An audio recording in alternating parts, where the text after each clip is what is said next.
Yeah. All right, Rob, we're going to move on and play the next tune here. So it's called I in the Center of Pride, and the band is Luna Rosa. Let's do this right there.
I in the Center of Pride by Luna Rosa. Man, this brought me back to college era. Man, Stone Roses. The Stone Roses for sure. Is the first reference that came to mind. You know, Blur, it's a lot of the like Brit rock bands around late 80s, early 90s. A little before your time, Jared, but I'm sure you recall those bands. But very cool. He's got that super cool rock voice that it's really addictive to listen to. I think the mix was just a touch thin. I wanted a little more wide spectrum, I guess, in the headphones. It was I don't know, maybe some mastering issues there, but overall, great sound. I was digging it. What do you think, man?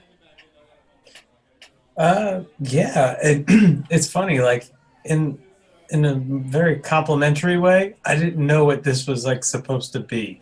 You know what I mean? Like I No, I don't. wasn't. What do you mean?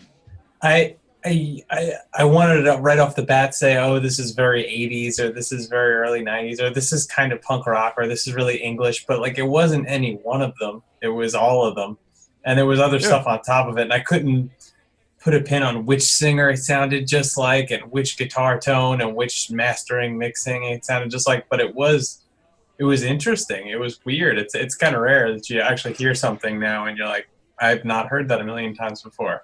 And it seems like such a small thing, but you know that that single lead melody from that guitar with the like heavy reverb, the reverb on the vocal. How often do you hear that today? Where No, it's there's just like a single melody going on throughout the song. That's totally like late 80s. That was like all over the place. yeah, You know? I couldn't yeah, think of a song in the last like 10 years that just had that, you know, Depeche Mode, and another good reference, you know, that kind of just consistent melody going on in the background as the vocals are singing. So yeah, I would guess they're fans of that era for sure. yeah. I'd have to assume so. There's too Yeah. much of it to be a coincidence.